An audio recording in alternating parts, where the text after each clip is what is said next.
The text came at 3:17 p.m. on a Tuesday. No greeting, no lead-in, just my father's words cold and final like a business rejection. Don't come to the wedding, you'll embarrass us. We've decided it's best for everyone. That was it. 15 words. That summed up 28 years of conditional love. I read it twice, not because I didn't understand, but because I was waiting for the hurt to arrive. Instead, all I felt was clarity, like something inside me had finally broken free. Before we jump back in, tell us where you're tuning in from, and if this story touches you, make sure you're subscribed, because tomorrow, I've saved something extra special for you. My name is Morgan Chen, the middle child of 3 in a family where middle meant invisible. My father, Lawrence Chen, built Dynasty Properties from nothing, transforming a small real estate office into one of the most prestigious development firms in Seattle. My older sister Elise was the golden child, Harvard Law, perfect posture, engaged to the son of my father's oldest business partner.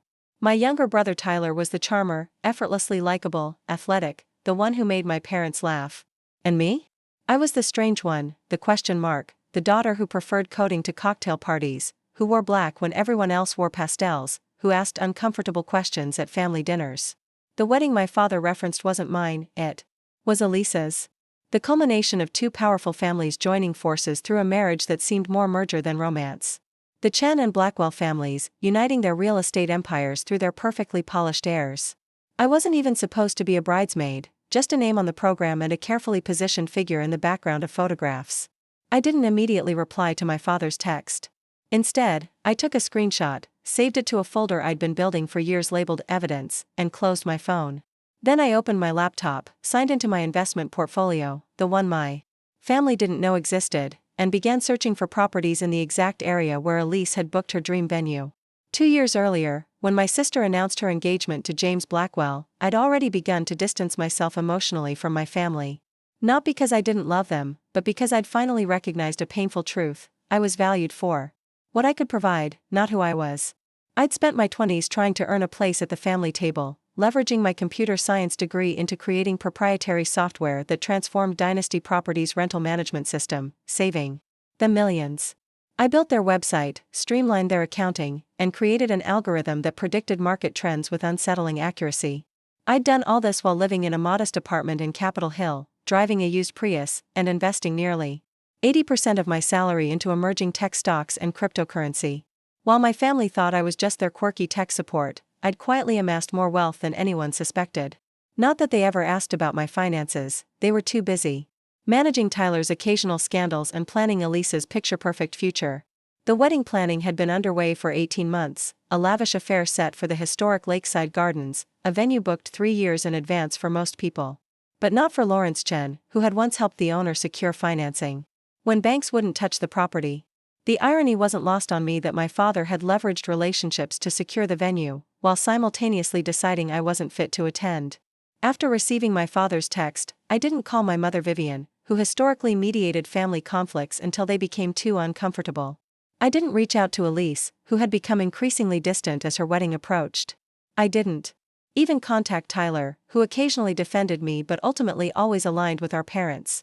Instead, I texted my father 2 words, message received.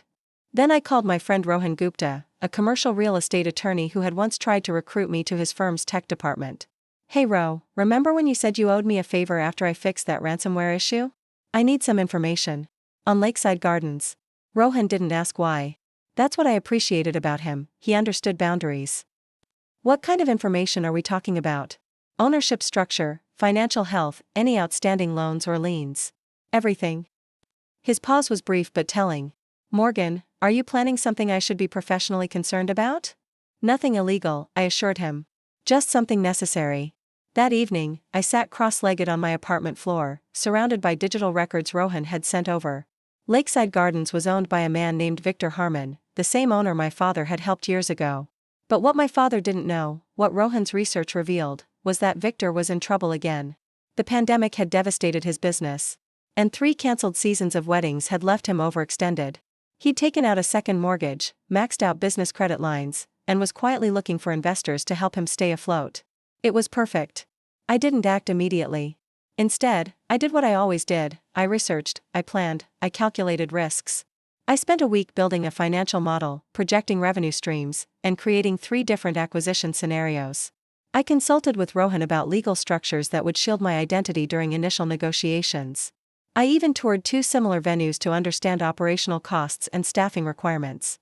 While I prepared, life in the Chen family continued without me. My mother sent a text saying, "Your father has his reasons. Please don't make this difficult." Elise didn't contact me at all. Only Tyler called, his voice uncomfortably caught between loyalty to our parents and genuine confusion. "Morgan, what happened? Dad's on the warpath and Mom's doing that thing where she cleans everything obsessively." Preparing and narrating this story took us a lot of time, so if you are enjoying it, subscribe to our channel, it means a lot to us. Now back to the story. "Ask them," I replied simply. "I did. Dad said you know what you did, and Mom just started wiping down already clean counters. Come on, help me out here." I considered telling him everything, how I'd overheard our father telling Elise's future father-in-law that I would be managed during the wedding, how I'd seen the seating chart that placed me at a table in the far corner with distant relatives. No one remembered how I'd found a draft of the wedding program where my name was listed incorrectly. But instead, I just said, "Dad made a decision. I'm respecting it." "That doesn't sound like you," Tyler said, suspicion creeping into his voice. "Maybe you never knew me as well as you thought." I ended the call before he could respond, then turned back to my laptop where an email from Victor Harmon's assistant confirmed our meeting for the following morning. I'd used a shell company name on the request, Phoenix Acquisitions, with no connection to me or the Chen family. As far as Victor knew, I was just another investor looking for distressed properties with potential. The meeting took place at a coffee shop 2 cities away from Seattle. I arrived dressed in a crisp black suit, hair pulled back, wearing the pearl earrings my grandmother had left me, the only family heirloom I truly valued. Victor was easy to spot, a man in his 60s with a weathered face and anxious eyes.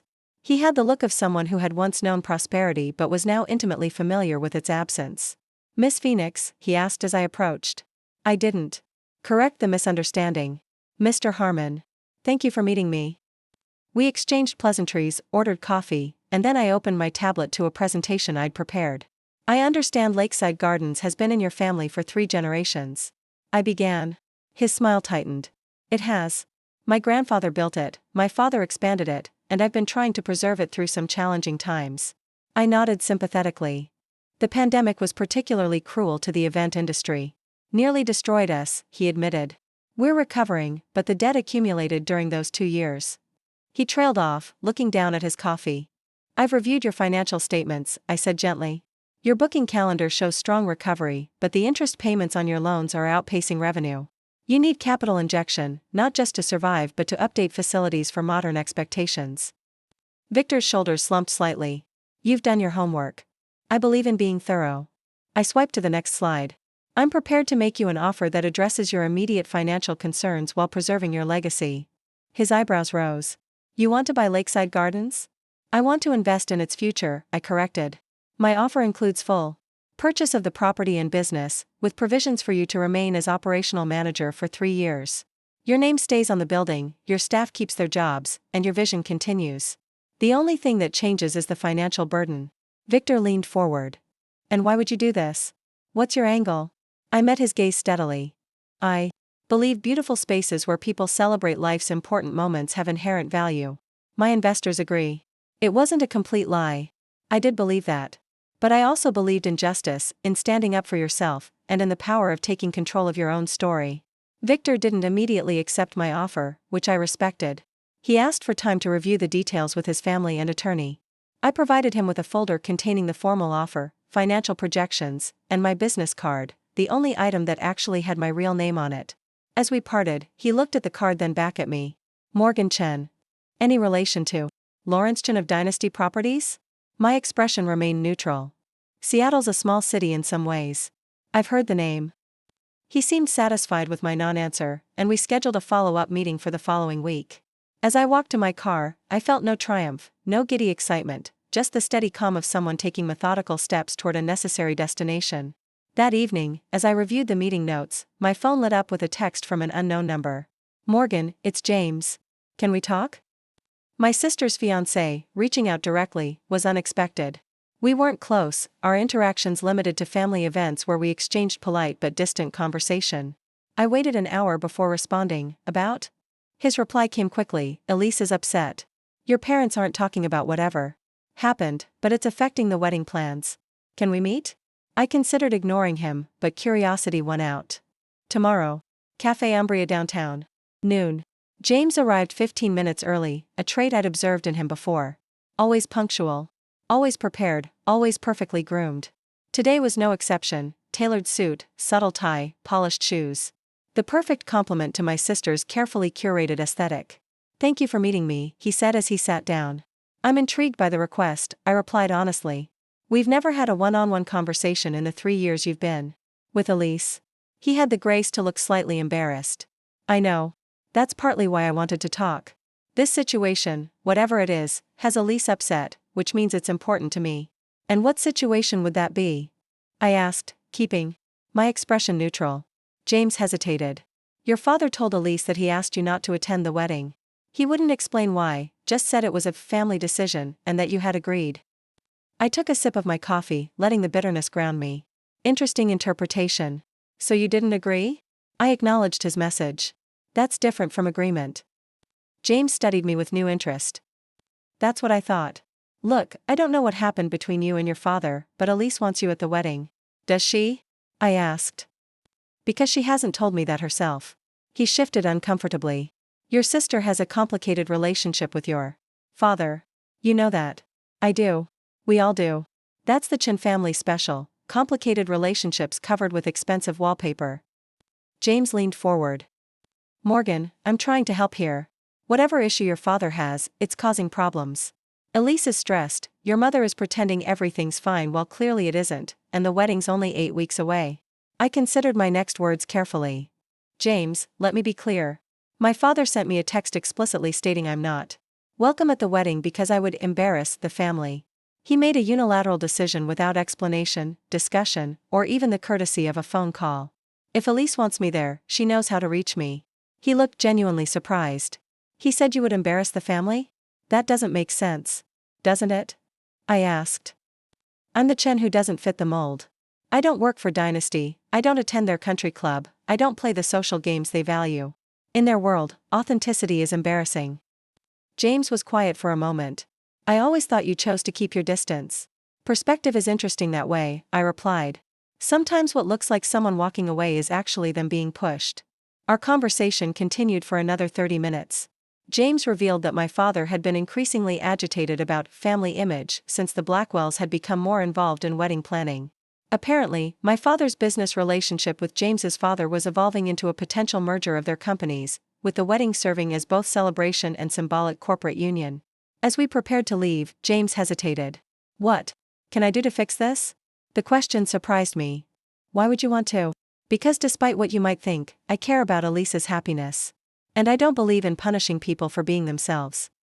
I almost felt sorry for him then, this man who thought he understood what he was marrying into.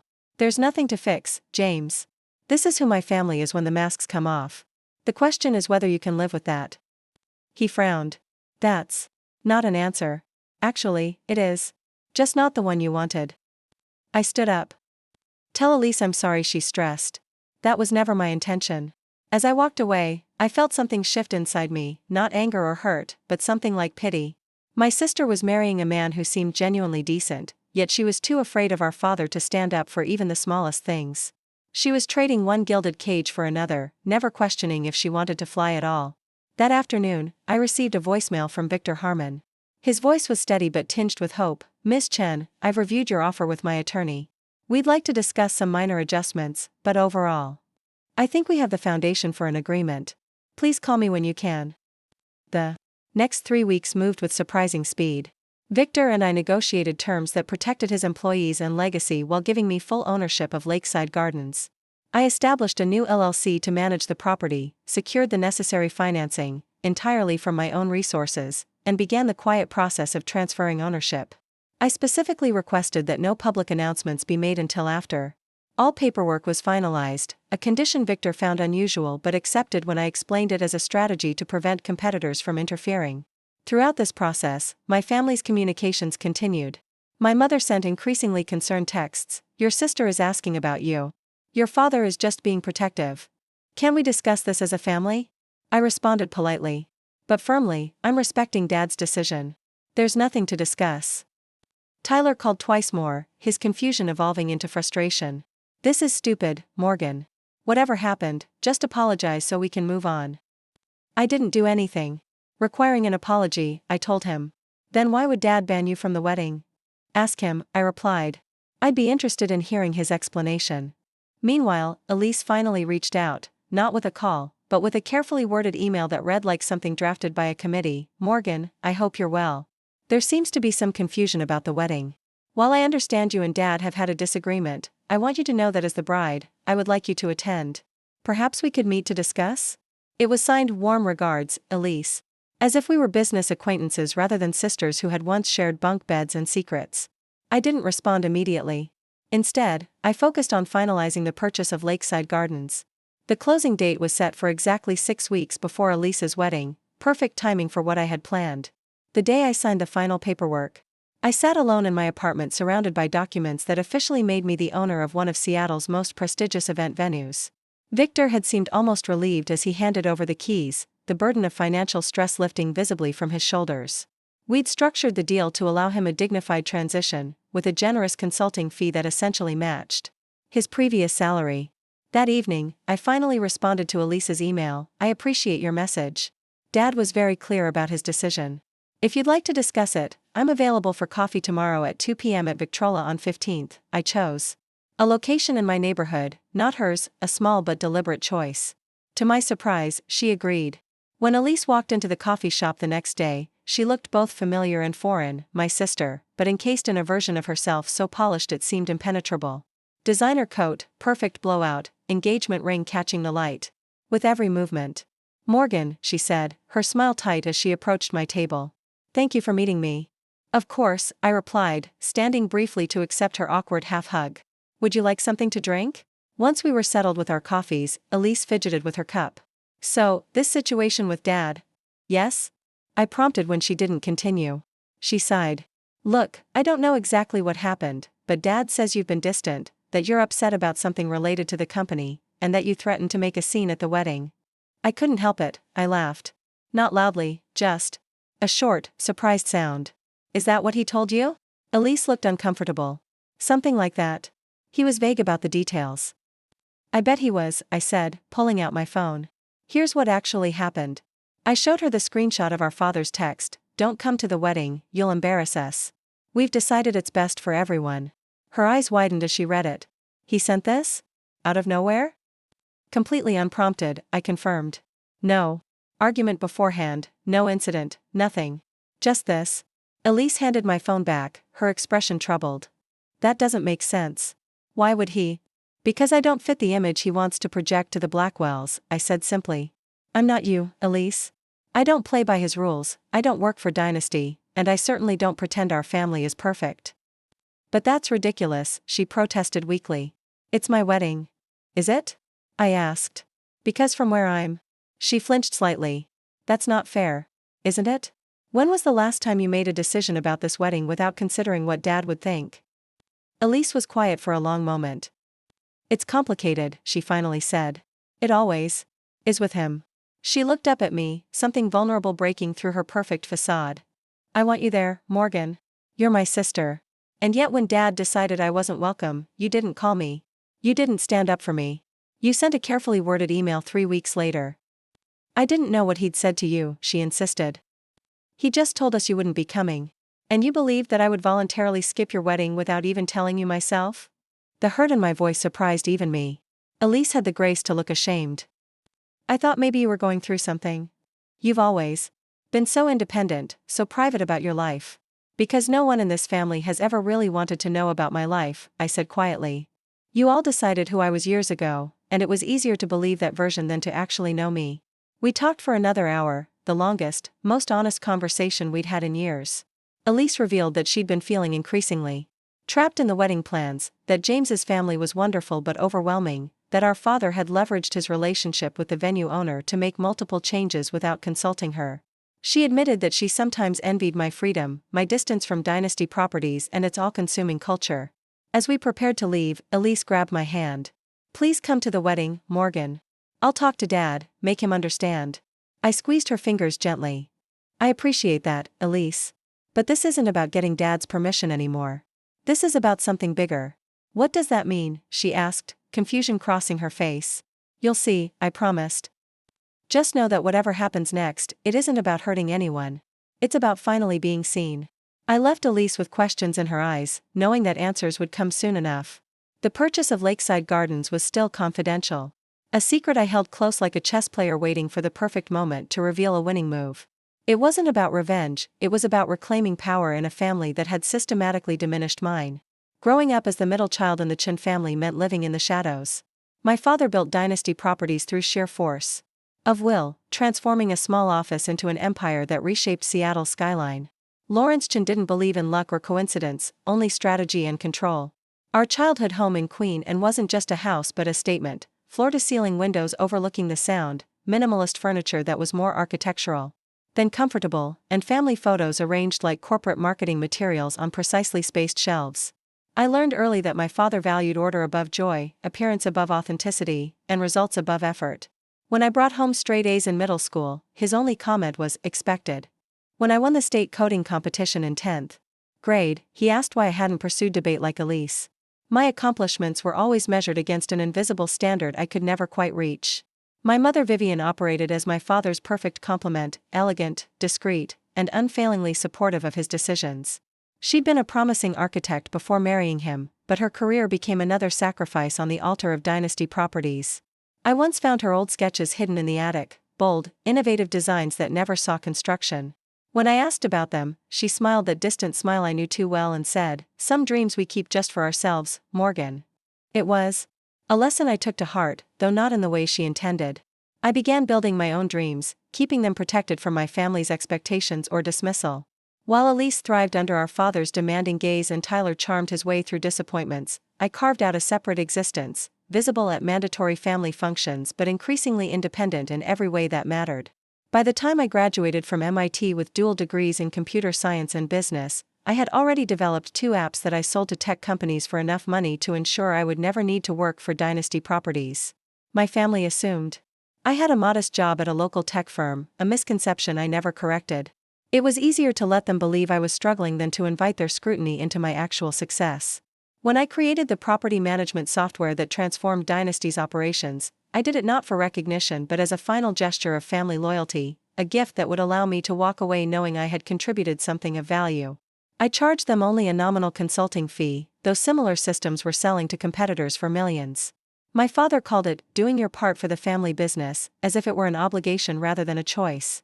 He never said thank you. That was 4 years ago, and since then, I'd maintained an increasingly distant relationship with my family. Monthly dinners became quarterly visits. Holiday gatherings became brief appearances. I built a life they knew nothing about, friends who valued my quirks, mentoring young women in STEM, angel investing in female-founded startups, and quietly amassing a portfolio that would have shocked my father if he'd bothered to ask about my finances. The day after my coffee with Elise, I received a call from my father. I watched his name flash on my screen, considering whether to answer. Curiosity won out.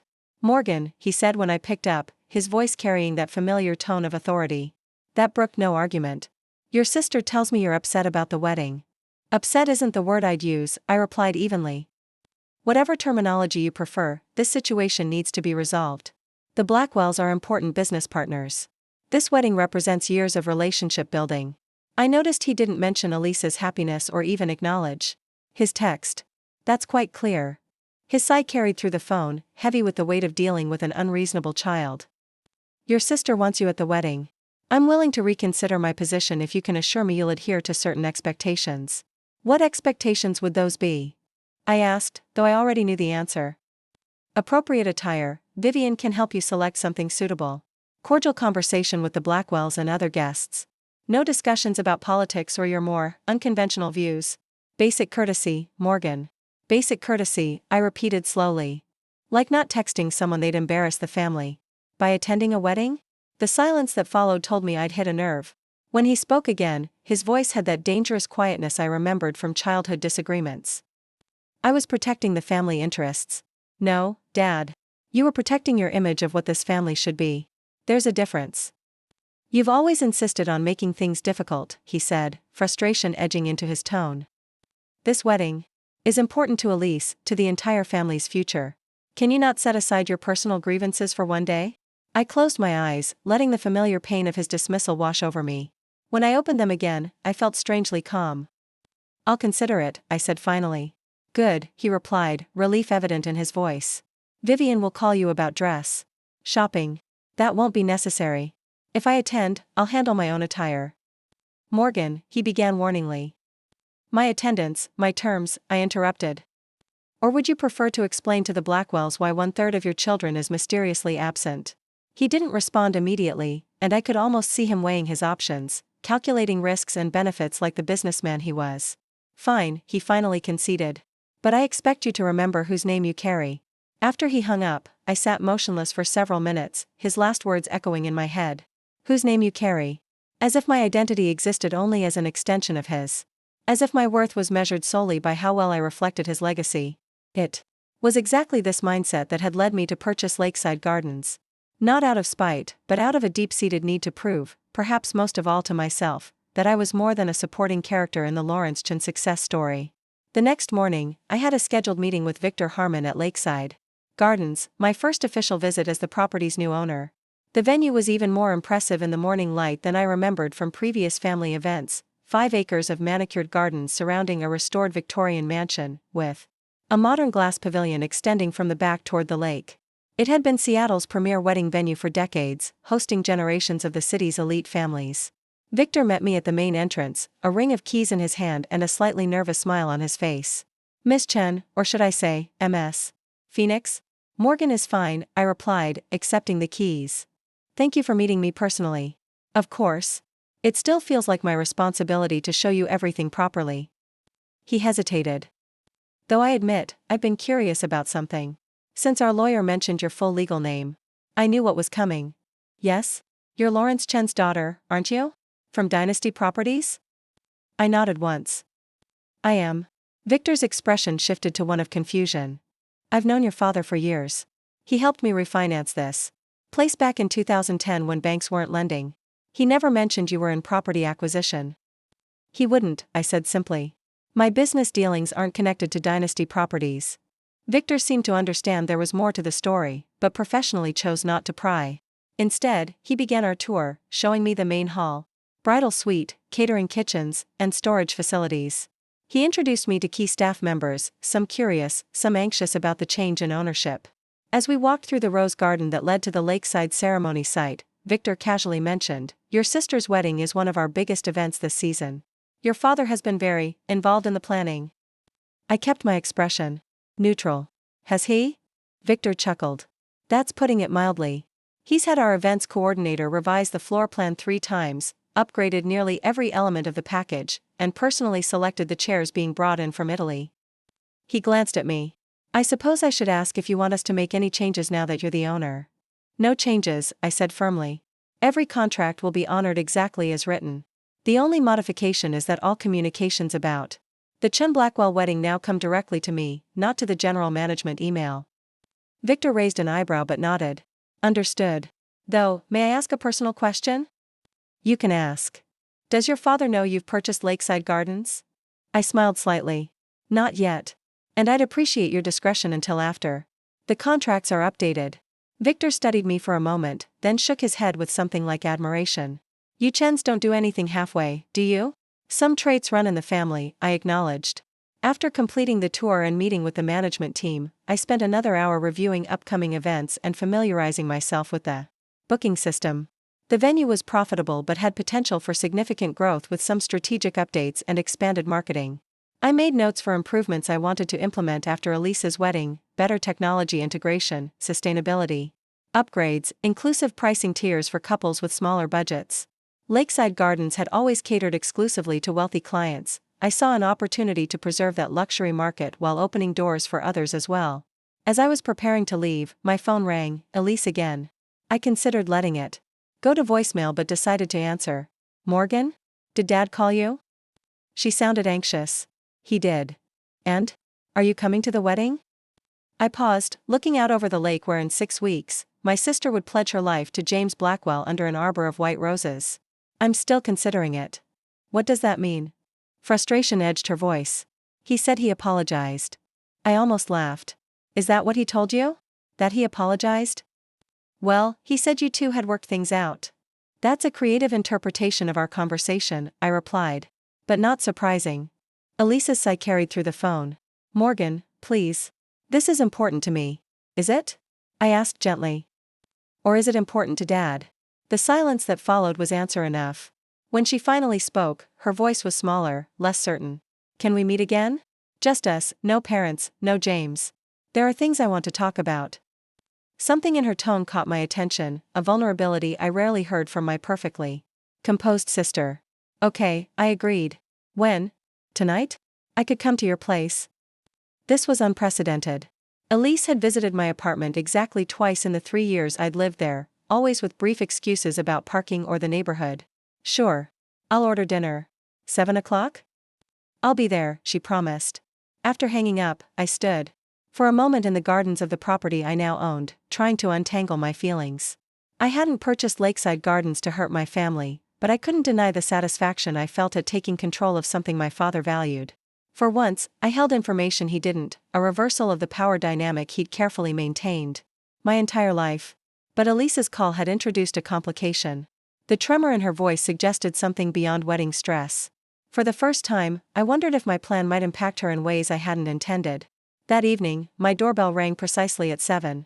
When I opened it, I almost didn't recognize my sister. Gone was the perfectly styled hair, the designer outfit, the impeccable makeup. Instead, Elise stood in jeans and a simple sweater, hair pulled back in a ponytail, eyes slightly red as if she'd been crying. Come in, I said, stepping aside. She entered hesitantly, looking around at my space, the floor-to-ceiling bookshelves, the comfortable but mismatched furniture, the wall of monitors where I did most of my work. Your place looks different, she commented. New couch, I explained. The old one died a noble death. A ghost of a smile crossed her face. I like it. It looks like you. I gestured toward the kitchen. I ordered Thai. Hope that's still your favorite. It is. She followed me, still seeming unusually subdued. We served ourselves and settled at my small dining table. For a few minutes, we ate in silence, the awkwardness between us almost tangible. Finally, I set down my fork. What's going on, Elise? You didn't come here to discuss pad thai. She pushed food around her plate. I had a fight with Dad. A big one. This was surprising. Elise rarely opposed our father openly. About? The wedding. James's parents. You. She looked up. Everything, really. What about me? She set down her fork. After I saw that text he sent you, I confronted him. Asked him how he could say something so cruel to his own daughter. He got defensive, said I didn't understand family responsibility and business relationships. Sounds familiar, I murmured. That's when I realized something, she continued. I'm not getting married. I'm facilitating a business merger. Her voice cracked slightly. Just like Mom did. I reached across the table and took her hand.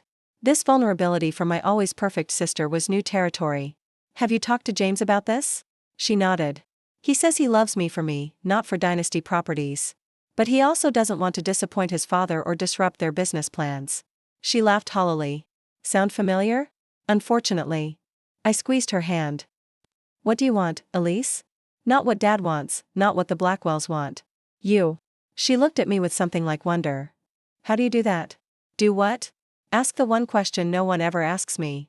She pulled her hand back and wrapped her arms around herself. I don't know what I want anymore. I've spent so long trying to be what everyone expects that I'm not sure who I am without those expectations. The admission hung between us, raw and honest in a way our family seldom allowed. In that moment, I saw my sister not as the golden child who had everything I didn't, but as someone trapped in a different kind of cage, one built of praise and expectation rather than dismissal and invisibility. It's not too late to figure it out, I said quietly. She looked at me with red-rimmed eyes. Isn't it? There are contracts, deposits, 200 guests, business relationships worth millions. Those are logistics, not life sentences. Easy for you to say, she replied, a hint of the old Elise returning. You've always been brave enough to walk away. I considered this characterization of my distance from the family. It wasn't bravery, Elise. It was survival. I couldn't be who Dad wanted, so I had to become someone else entirely. And who are you now? She asked softly. The question caught me off guard. Who was I, beyond the daughter who didn't quite fit? The tech expert my family underestimated? The secret success they never bothered to discover? I'm still figuring that out, I admitted. But I know I'm more than the role I was assigned in the Chen family drama. She nodded slowly, understanding passing between us perhaps for the first time. That's what I want too. To be more than a plot device in Dad's success story. We talked for hours that night, peeling back layers of family history, shared wounds, and misunderstandings. Elise revealed that her perfect facade had been cracking for months, that she'd started seeing a therapist without our parents' knowledge. That she sometimes drove to the ocean and screamed in her car just to release the pressure of constant performance. I shared pieces of my life I'd kept hidden, my financial success, my mentoring work, my gradual process of reclaiming my sense of self. As midnight approached, Elise asked the question I'd been waiting for. What are you planning, Morgan? I know that look. You're up to something. I considered whether to tell her about Lakeside Gardens. The purchase was complete, the paperwork filed, the management transition underway. In less than 6 weeks, everyone would know anyway. I made an investment, I said carefully. One that will change the family dynamic. What kind of investment? She pressed. You'll see soon enough, I promised. But I want you to know it wasn't meant to hurt you. Whatever happens with your wedding, whether you go through with it, postpone it, or run away to Vegas, I'll support your choice. She studied me, uncertainty and curiosity mingling in her expression. Why do I feel like this investment of yours is going to cause an earthquake? I smiled slightly. Because you know our father. And you know me. That's what worries me, she admitted. When unstoppable force meets a movable object. Something has to give, I finished for her. As Elise prepared to leave, she hugged me tightly, a real embrace, not the performative air kisses our family typically exchanged. Whatever you're doing, she whispered, be careful. Dad doesn't handle surprises well. I know, I assured her. But some surprises are necessary. After she left, I sat alone in my apartment, turning our conversation over in my mind. For years, I'd seen Elise as my father's perfect creation, the daughter who embodied everything he valued. I never considered that her pedestal might be as painful as my exile, that her proximity to his approval might come with its own suffocating pressure. The realization shifted something in my understanding of our family dynamics. My purchase of Lakeside Gardens had been motivated by a desire to assert my own power, to claim space my father had denied me. But now I wondered if it might serve another purpose, creating enough disruption in our carefully controlled family system that something new and more authentic could emerge from the ruins. The next morning, I woke to a text from an unknown number. We should talk. It's about your sister, James Blackwell. I stared at it for several minutes, weighing my options. James had been peripheral to my plan, collateral damage I hadn't particularly worried about. But now, after my conversation with Elise, I wondered about his role in all this. I texted back a simple reply, Roosevelt Hotel lobby. 1 p.m. Then, I turned my attention to the day ahead, my first official business as the new owner of Lakeside Gardens. The Roosevelt Hotel lobby hummed with quiet energy, business travelers tapping on laptops, tourists consulting maps, hotel staff moving with practiced efficiency. I arrived 15 minutes early, selecting a corner table that offered both privacy and a clear view of the entrance. This meeting with James hadn't been part of my plan, but adaptability had always been my strength. James arrived precisely at 1, scanning the lobby before spotting me. He looked different today, less polished, the careful facade of Blackwell air showing small cracks around the edges. His tie was slightly askew, his normally perfect hair showing signs of anxious fingers running through it. Morgan, he said, sitting across from me. Thank you for meeting me. You mentioned my sister, I replied simply. That gets my attention. He nodded, fidgeting with his watch, a nervous habit I'd noticed before. Elise came home upset last night. She wouldn't tell me everything, but she mentioned your conversation had made her reconsider things.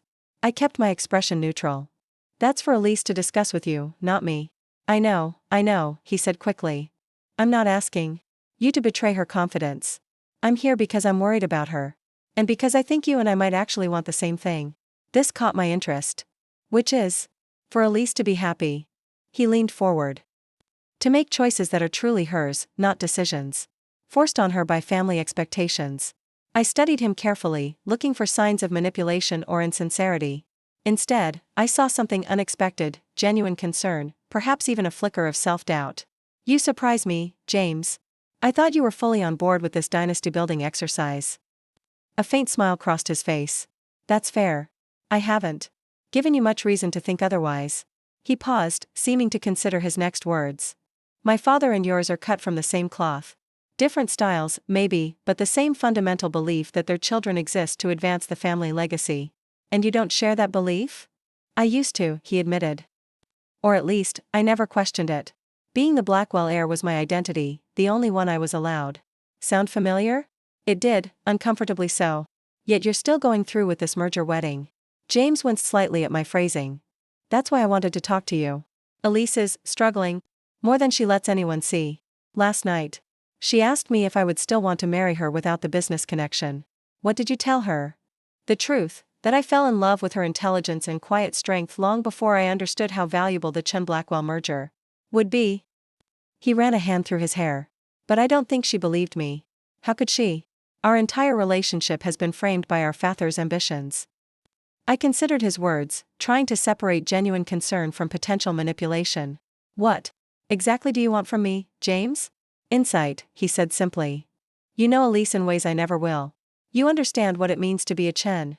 And somehow, you found a way to break free without burning everything down. He hesitated.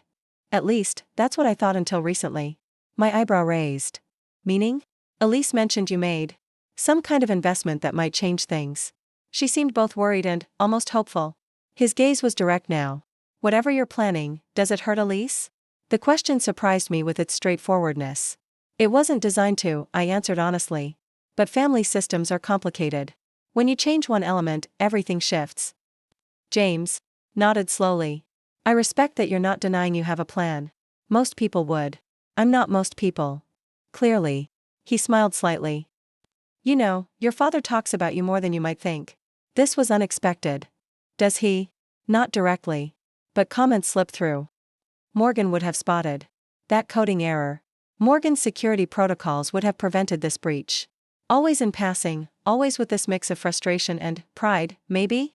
A complex emotion rose in my chest, something between vindication and grief. Lawrence Chen's pride has always come with conditions. That's something else we have in common, James said quietly. Conditional approval is the family currency. We sat in silence for a moment, two people raised in golden cages recognizing the shared bars of our upbringing. Finally, I made a decision. Elise deserves a choice, I said. A real one, not the illusion of choice within parameters set by our father. I agree completely. Even if that choice might not include you? His face showed genuine pain, but he nodded. Even then, I'd rather lose her honestly than keep her through manipulation. I hadn't expected this conversation to humanize James Blackwell. In my mental narrative, he'd been a willing participant in my father's dynasty building, another man raised to prioritize business over authentic connection. But sitting across from him now, I saw something different, someone caught in the same toxic system, trying to find a path to authenticity. What are you going to do? He asked. I'm going to create space for truth, I replied. What happens in that space is up to Elise. And you? James studied me for a long moment. You're not what people say about you, you know. What do they say? That you're cold, calculating, that you walked away from your family out of spite. I smiled slightly. I'm exactly as calculating as I need to be. The cold part is a misinterpretation of boundaries. As for spite, I considered this. Let's call it self-preservation. As our meeting concluded, James surprised me by extending his hand. Whatever happens, Morgan, I respect what you're doing. It takes courage to challenge systems built over generations. I accepted his handshake. Sometimes the most loving thing you can do for a family is disrupt its harmful patterns. Walking back to my apartment, I found myself in an unfamiliar emotional landscape. For years, I'd viewed my family situation through a lens of personal hurt and individual survival. My purchase of Lakeside Gardens had been a power move, a way to finally control something my father valued. But my conversations with Elise and James had shifted something fundamental in my understanding. This wasn't just about me asserting independence. It was about breaking a generational pattern of control disguised as love, of ambition masquerading as family loyalty. My father had inherited this blueprint from his father, who had learned it from his. The Chen way of building success on the carefully managed lives of family members had produced wealth and status, but at what cost? The next morning, I had a scheduled meeting at Lakeside Gardens with the events coordinator, Sophie Reed. She'd worked at the venue for 8 years and knew every detail of its operations. More importantly for my purposes, she had been handling all communication about Elise's wedding. The latest update from Mr. Chen arrived yesterday, Sophie explained, pulling up an email on her tablet. He wants to add a champagne fountain in the West Garden and has increased the floral budget by another 15,000. I scrolled through the message, noting my father's characteristically detailed instructions and complete lack of price sensitivity. Has anyone from the family besides my father been involved in these decisions? Sophie hesitated. The bride visited once, about 6 months ago. She seemed quiet. Mr. Chen did most of the talking. She lowered her voice slightly. If I may speak freely? Please do. It's one of the most lavish weddings we've ever hosted, but it doesn't feel personal. Most couples have stories they want incorporated, meaningful touches. This feels more like a business function. I finished for her. She nodded, looking relieved that I understood. Exactly. Everything is premium quality, but there's no heart. I made a decision. Sophie, I'd like you to prepare 2 alternative plans for the Chen Blackwell wedding. The first continues on the current path, all of my father's specifications, every upgrade, exactly as he's dictated. And the second? The second should be a complete reimagining. If the bride and groom were making all decisions themselves, without family influence or concern about appearances, what might their wedding look like? Use what you know about them as individuals, not as heirs to family businesses. Sophie's eyes lit up with professional interest. That's an intriguing challenge. May I ask why? Let's just say I want to offer options that haven't been considered. As Sophie left to begin work on the alternative plans, I received a text from my mother, family dinner tonight. Your father wants to discuss the wedding. 7 p.m. Please come. It wasn't a request so much as an expectation, the Chen family way. I texted back, I'll be there, then added an appointment to my calendar. Family dinner at the Chen residence. It had been months since I'd set foot in my parents' house, longer still since I'd attended a formal family dinner. Whatever my father had planned, it was time to begin shifting the power dynamics. The Chen family home stood on a hill overlooking Lake Washington, a modernist statement of glass and steel that my father had commissioned from a famous architect 15 years earlier. The previous house, the one where I'd grown up, had been perfectly adequate, but Lawrence Chen didn't do adequate. He did exceptional, imposing, memorable. The new house, like everything in his life, was designed to inspire awe and communicate success. I pulled into the circular driveway at exactly 7:01 p.m., 1 minute late, a small but deliberate choice. Tyler's Porsche and Elise's Tesla were already parked beside my mother's Range Rover. I took a moment to prepare myself, then approached the front door. My mother answered before I could ring the bell. She'd likely been watching for my arrival. Morgan, she said, embracing me briefly. I'm so glad you came. Vivian Chen looked exactly as she always did, elegant in a way that appeared effortless but actually required rigorous maintenance. Her gray-streaked hair was perfectly styled, her casual dinner outfit likely cost more than most people's monthly rent, and her smile held that familiar note of careful assessment. Hi, Mom, I replied, following her into the house. Everyone's here already? In the dining room, she confirmed. Your father wanted to get started right away. The dining room was a study in carefully orchestrated power. The long table could seat 16 but was set for only 5 tonight. My father sat at the head, naturally, with Tyler to his right and Elise to his left. The setting beside Tyler was presumably for my mother, leaving me the seat at the far end, physically and symbolically distant from the center of family power. Morgan, my father acknowledged as I entered. You're late. By 1 minute, I noted, taking my assigned seat. Traffic on the bridge. He didn't respond to this explanation, turning instead to address the table at large. Now that we're all here, we can discuss the finalizations for the wedding. With 5 weeks remaining, there are still several key decisions to be made. I caught Elise's eye briefly. She looked tense, her usual perfect posture even more rigid than normal. Beside her, Tyler seemed bored, scrolling through his phone under the table when he thought no one was looking. The Blackwells have confirmed they're bringing an additional 12 guests, my father continued, consulting a notebook beside his plate.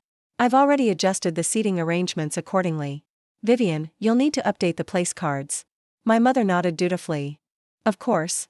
Additionally, I've upgraded the champagne selection and added a customized sculpture of the merged company logos for the reception entrance. I couldn't help myself. How romantic. My father's eyes snapped to mine, narrowing slightly. The wedding celebrates both a personal and professional union, Morgan. Something you would understand if you'd maintained any connection to the family business. I understand perfectly, I replied calmly. I'm just wondering if Elise and James had any input on these decisions. The table fell silent. Tyler suddenly found his water glass fascinating, while my mother's eyes darted anxiously between my father and me. Elise and James appreciate my experience in these matters, my father said firmly. This wedding represents the Chen family to our entire business community. Every detail must be perfect. Is that true, Elise? I asked, turning to my sister. Do you appreciate Dad making all these decisions without consulting you? Elise looked startled at being directly addressed. Her eyes flicked to our father, then back to me. I've been busy with work. Dad has graciously taken on much of the planning. How convenient, I murmured. My father set down his fork with deliberate control. If you've come here simply to create conflict, Morgan, perhaps this dinner was a mistake. I came because Mom asked me to, I replied. And because I thought it was time we had an honest conversation about this wedding. About what it represents. It represents the union of two people who love each other, my mother interjected, her voice carrying that placating tone she'd perfected over decades of family mediation. And two families coming together. Does it? I asked. Because from where I'm sitting, it looks like a business merger with flower arrangements. Tyler let out a low whistle. Always straight for the jugular, sis. My father's expression hardened. That's enough, Morgan. I invited you here as a courtesy, to inform you of the wedding plans now that we've resolved our misunderstanding. Your sister wants you at her wedding, and I'm respecting her wishes. But this attitude is precisely why I had concerns about your attendance. You didn't have concerns, Dad, I said quietly. You sent me a text telling me not to come because I would embarrass the family. Let's at least be honest about that. Silence fell over the table. My mother looked shocked, Tyler uncomfortable, and Elise was staring at her plate, knuckles white where she gripped her napkin. I was protecting family interests, my father said finally. Your history of unpredictable behavior, my history of not conforming to your vision, I corrected. Of building a life outside your control. You've always insisted on making everything difficult, he snapped, frustration breaking through his usual composure. Even now, when your sister needs family unity, you choose disruption. I looked at Elise, who still hadn't raised her eyes. Is that what you need, Elise? Family unity? Or the freedom to make your own choices?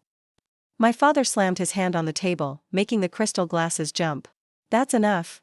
This dinner is about finalizing wedding details, not indulging your perpetual grievances, Morgan. I remained calm, meeting his anger with steady resolve. This dinner is about control, Dad. Just like everything else in this family. But here's what you don't understand, you can't control what you don't own. What is that supposed to mean, he demanded. I smiled slightly. You'll find out soon enough. I turned to my mother. Dinner looks lovely, Mom, but I think I've lost my appetite. Thank you for the invitation. As I stood to leave, Elise suddenly looked up. Wait. Her voice was quiet but firm. I have something to say. All eyes turned to her, the perfect daughter, the one who never caused scenes or disrupted plans. She took a deep breath, then said, I've been thinking about the wedding. About what it means. And I'm not sure. She faltered, then found her courage again. I'm not sure it's what I want. The shock on my father's face would have been comical in any other context. What are you talking about?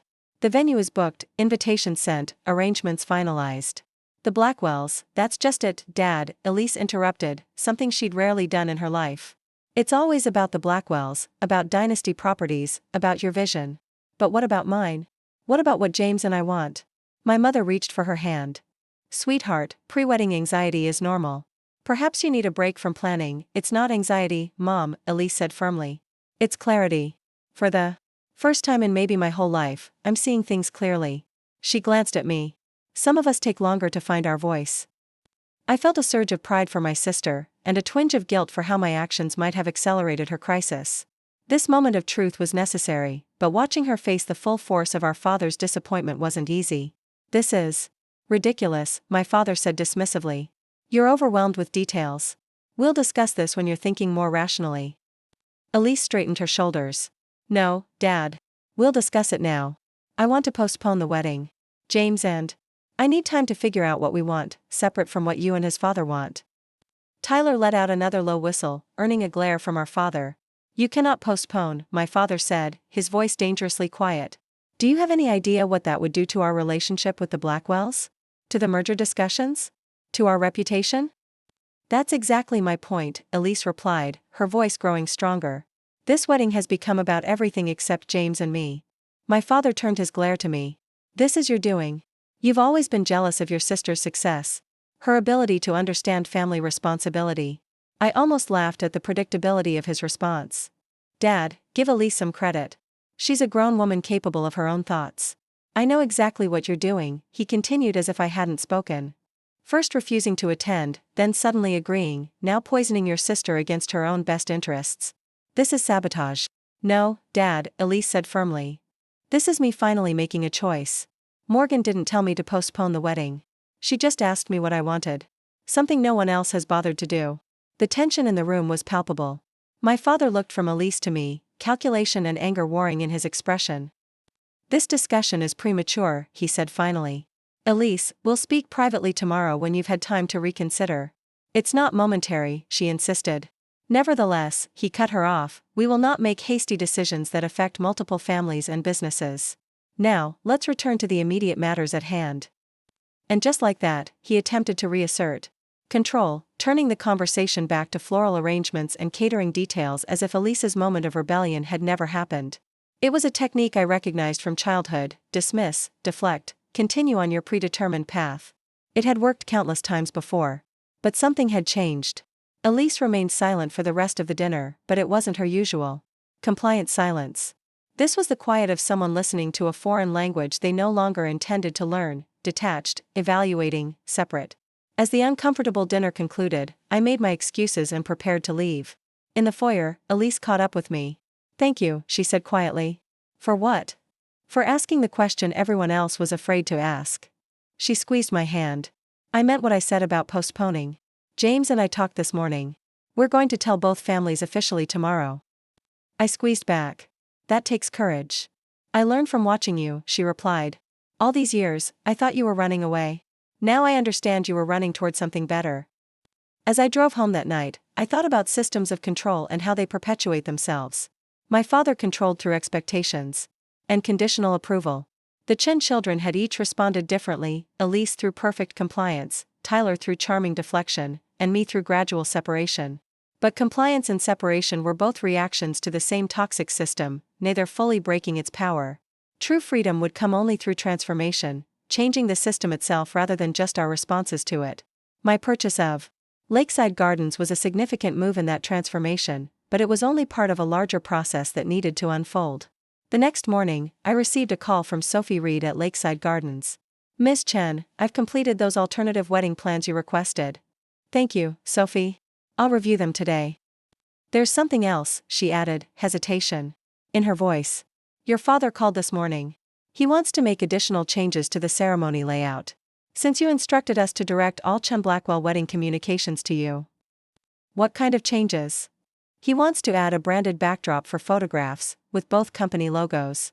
He was quite insistent. I smiled to myself. Please inform my father that any changes to the wedding plans now require approval from both the bride and groom directly, not from either set of parents. That's the venue's new policy. He won't be happy, Sophie warned. No, I agreed. He won't. But it's time for some new rules. After hanging up, I checked my calendar. In 3 days, the weekly management meeting at Lakeside Gardens would include an introduction of the venue's new owner to the full staff. My identity would no longer be confidential. The power shift I had engineered was about to become public knowledge. I spent the day reviewing Sophie's alternative wedding plans. The version following my father's specifications was exactly what I expected: ostentatious, impressive, designed to communicate wealth and importance to every guest. The reimagined version was strikingly different, more intimate despite the large guest list, with personal touches that reflected Elise and James as individuals rather than as corporate heirs. The contrast was revealing. One celebrated a merger, the other a marriage. One impressed witnesses, the other welcomed loved ones. One displayed wealth, the other shared joy. That evening, as I was finalizing some work on my laptop, I received a text from Tyler: Dad is on the warpath. Elise and James told both families they're postponing. What the hell is going on? I replied simply, Elise is finding her voice. His response came quickly: Dad's blaming you. Says you're manipulating Elise out of spite. He's talking about cutting her off financially if she doesn't come to her senses. This was predictable but still disappointing. My father's go-to strategy when facing resistance was to leverage his financial power. It had worked effectively throughout our lives, the threat of withdrawal of support keeping us tethered to his expectations. I called Tyler instead of texting back. Where are you right now? I asked when he answered. At my place, he replied.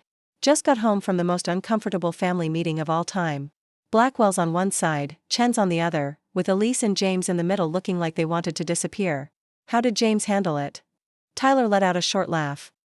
Surprisingly well, actually. When his father started ranting about contractual obligations and merger timelines, James just said, "We're postponing a wedding, not canceling a product launch." I've never seen old man Blackwell so purple. And Elise? Quieter, but firm. She kept saying they needed time to make sure they were marrying for the right reasons. He paused. "Morgan, what did you say to her?" "She's never stood up to Dad like this." "I just asked her what she wanted," I replied. "Sometimes that's all it takes." Tyler was silent for a moment. "You know, no one ever asks me that." The vulnerability in his voice caught me off guard. Tyler had always been the charmer, the one who floated above family tensions with a joke and a smile. I had never considered that his carefree persona might be as much a survival strategy as my distance or Elise's compliance. "What do you want, Tyler?" I asked softly. His laugh was hollow. "I have no idea. That's the problem with being the family clown. Eventually you forget there might be another role available. It's never too late to find out." "Maybe," he said, sounding uncharacteristically thoughtful. "Anyway, I should warn you, Dad is planning something.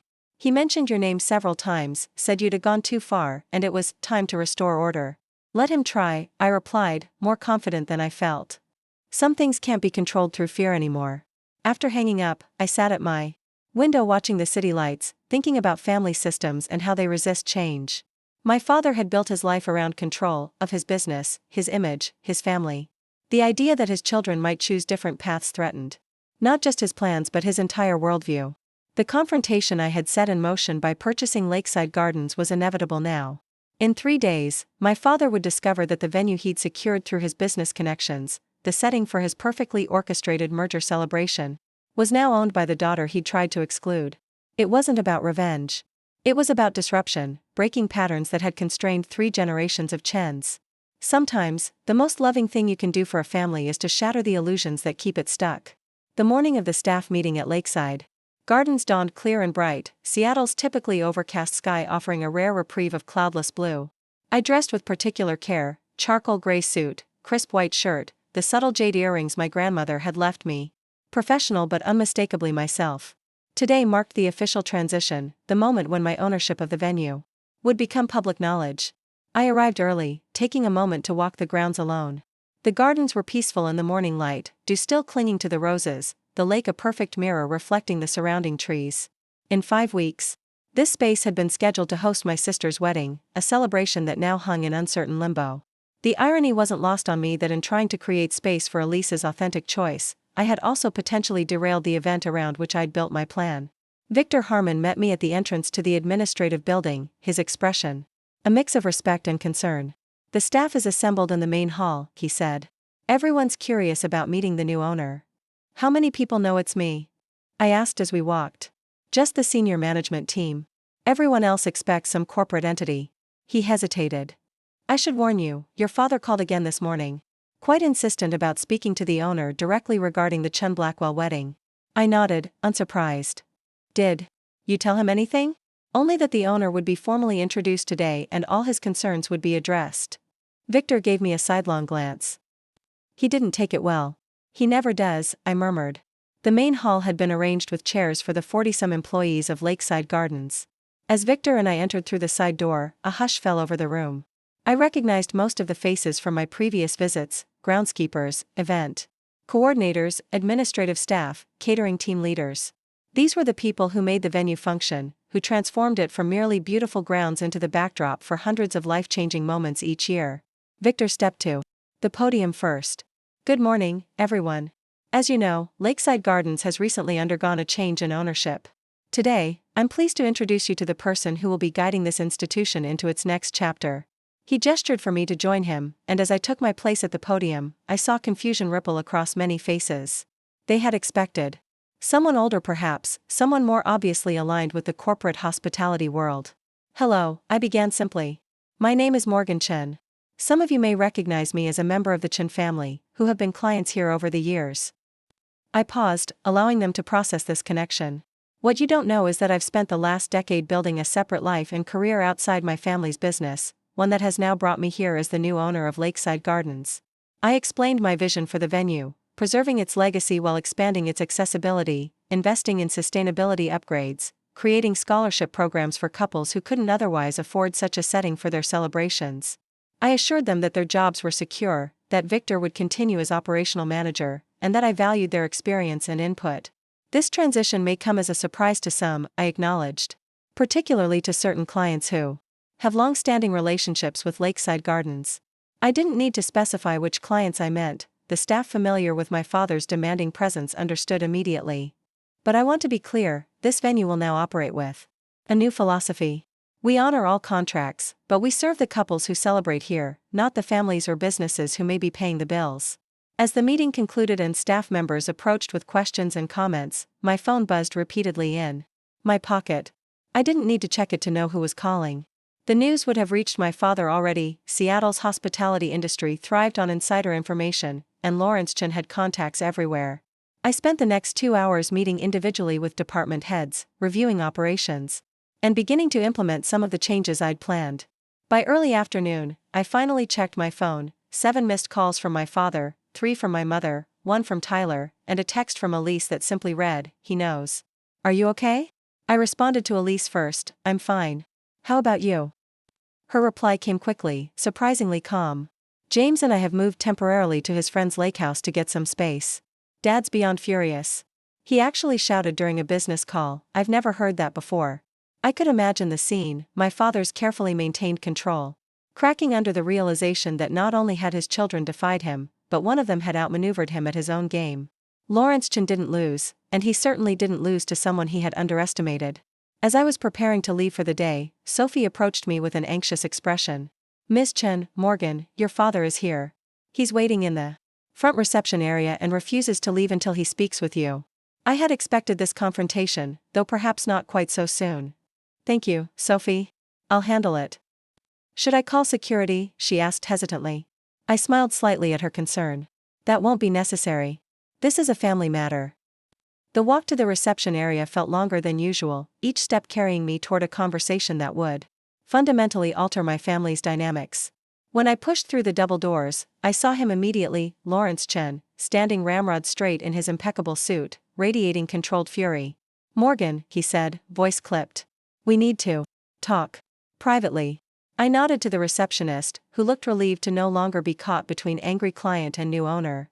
"We can use the garden office," I told my father, leading him down a corridor to a small room overlooking the eastern gardens. Once the door closed behind us, he didn't waste time on pleasantries. "What the hell do you think you're doing?" I settled into a chair, motioning for him to do the same. He remained standing. "I would think that's obvious," I replied calmly. "I've purchased Lakeside Gardens." "With what money?" he demanded. "And don't tell me your tech job paid for this." "You never asked about my finances, Dad.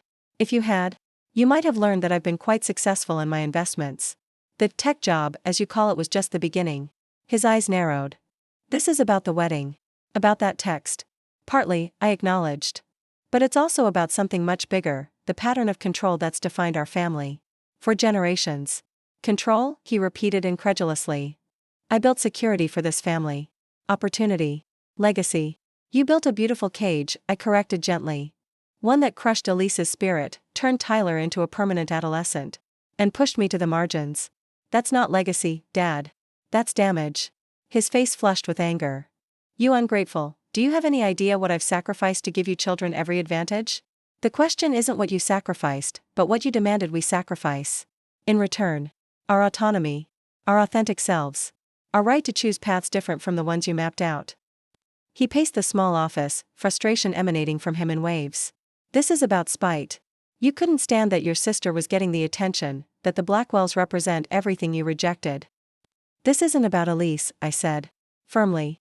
"She's finding her own way to break free from your expectations. This is about me taking control of my own story, and incidentally, creating space for others to do the same." My father stopped pacing and faced me directly. "Do you have any idea what you've done? The Blackwell merger represents years of strategic positioning, millions in potential revenue. And now Elise is postponing the wedding. The venue is suddenly under hostile ownership." "Not hostile," I interrupted. "Just independent. And years of planning are falling apart." He slammed his hand on the desk. "Fix this, Morgan. Sell the venue back to Victor. Convince your sister to recommit to the wedding date. Repair the damage you've caused." I studied him, This man who had shaped so much of my life through his approval and disapproval, his presence and absence. I felt a surprising wave of compassion beneath my determination. He truly couldn't see any perspective but his own, couldn't imagine that his children might thrive outside the framework he'd constructed. I can't do that, Dad, I said quietly. And more importantly, I won't. You think this is some kind of victory? He asked, voice dangerously low. You have no idea what you're doing to this family. I'm not doing anything to this family, I replied. I'm doing something for it. Breaking patterns that have hurt us all, including you. He scoffed. Spare me your amateur psychology. It's not psychology, it's truth. You've spent your life building walls to protect yourself from vulnerability, then forced everyone else to live within those walls. But real connection, real love, requires risk. It requires seeing people as they are, not as extensions of your own ego. My father stared at me as if I'd started speaking a foreign language. In a way, I had. The language of emotional honesty had never been spoken in the Chen household. You sound like your mother in the early days, he said finally, an odd note in his voice. Before she understood how the world really works. Something in his tone caught my attention, a glimpse of the man beneath the impenetrable facade. And how does the world really work, Dad? The strong protect the weak by making difficult choices. By creating systems that may feel constraining but ultimately provide security. He straightened his already perfect posture. Your grandfather taught me that after we lost everything in Taiwan. He rebuilt from nothing, made hard decisions that weren't always popular, but kept the family safe. This was more personal history than my father had shared in years. The mention of my grandfather in Taiwan, topics rarely discussed in our home, revealed the deeper roots of his controlling nature. Did it ever occur to you, I asked carefully, that what protected the family in one generation might damage it in another? That safety for you might mean suffocation for us? He didn't answer directly, instead looking out the window at the meticulously maintained gardens. You think I don't know each of you has struggled?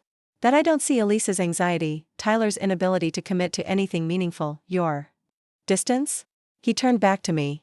But the alternative is chaos, vulnerability, failure, or growth, I suggested.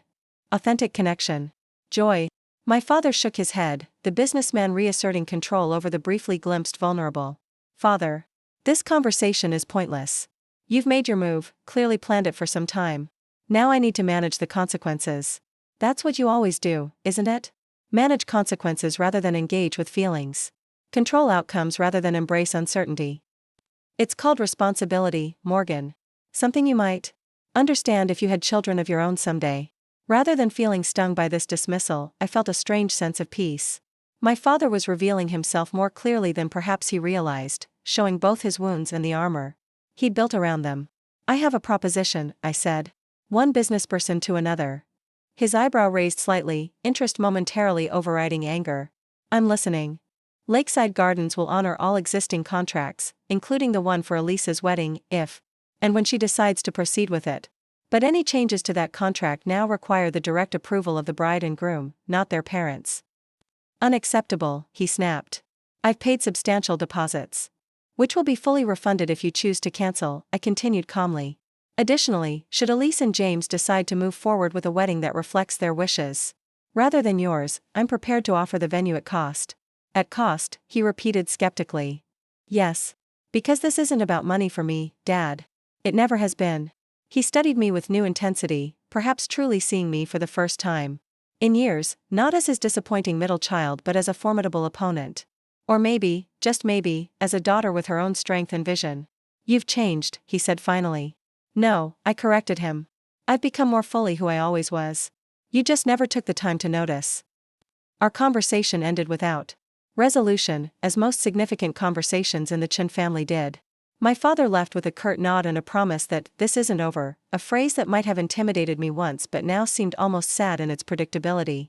He was running the same plays from the same playbook, unable to see that the game itself had changed.